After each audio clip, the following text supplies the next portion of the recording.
Hello everyone and welcome back to the channel. If you have been watching EQB, you will know that after their recent earnings report yesterday, the stock took a significant hit, dropping over 10% in a single day. That's a pretty substantial move, especially when other Canadian banks reported strong numbers and they were rocketing up. So what exactly happened with EQB? Well, key top line and bottom line numbers were a total miss. EQB earnings per share came in at $2.07, which fell well short of analyst forecasts of $2.63. It was down minus 14% year over year as well, and the revenue also missed expectations. It was down 5% year over year or 2% quarter over quarter. Net interest income came at $254 million, which was down 6% year over year, and net interest margin was at 1.95%, which was down 14 basis points year over year. Guidance also implies that Q4 will also be weak for EQB. So when a company fails to meet the projections, it often triggers a negative response from investors, and that basically caused the stock to drop by more than 10%.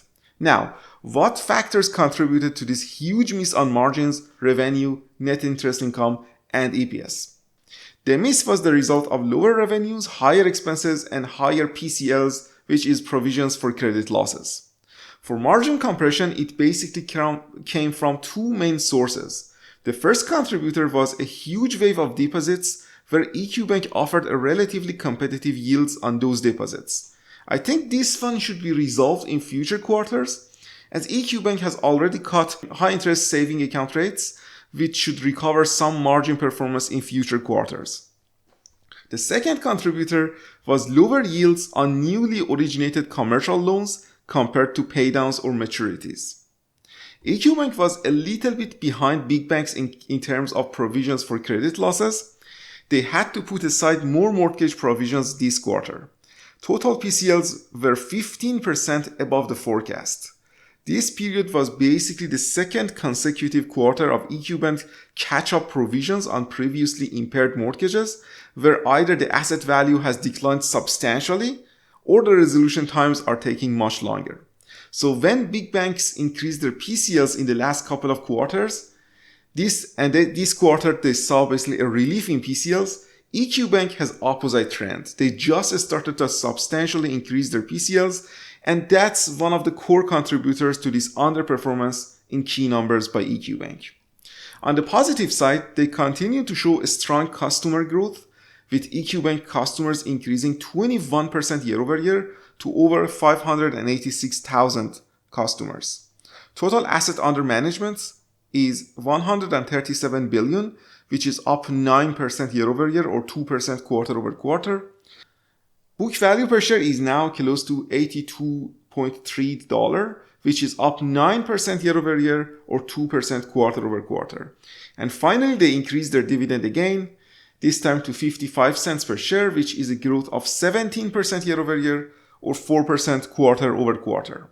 The new CEO has also stated a couple of things about his perspective on future of EQB in the earnings call.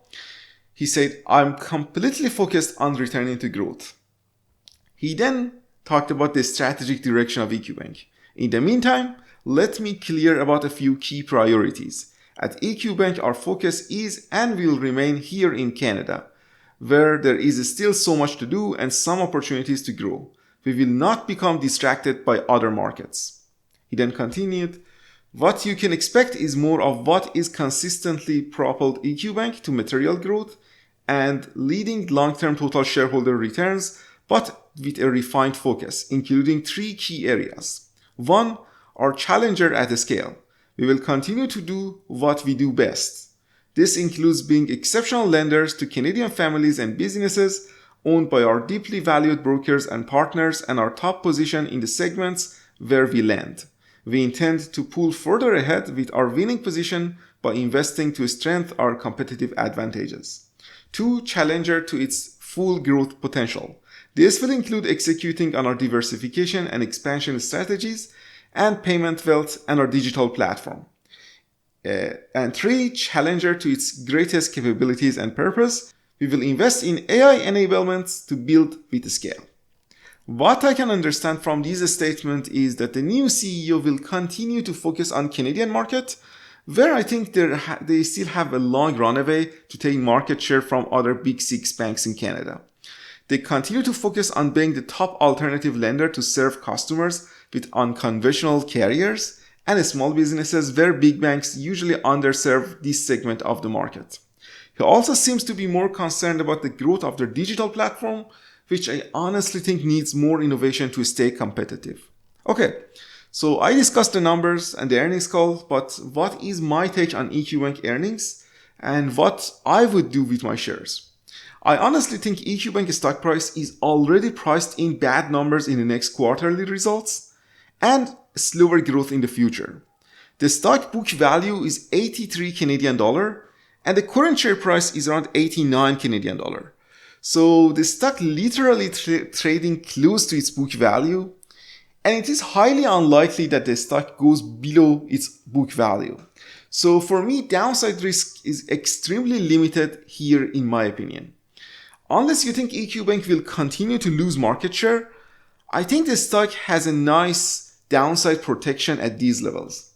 EQ Bank historically trades close to 1.25 times of its book value, so I would say if we get better outlook for 2026 in the next earnings call, then the stock can have around 20 to 25% upside from here. For me, the biggest uncertainty is the new CEO and the management team.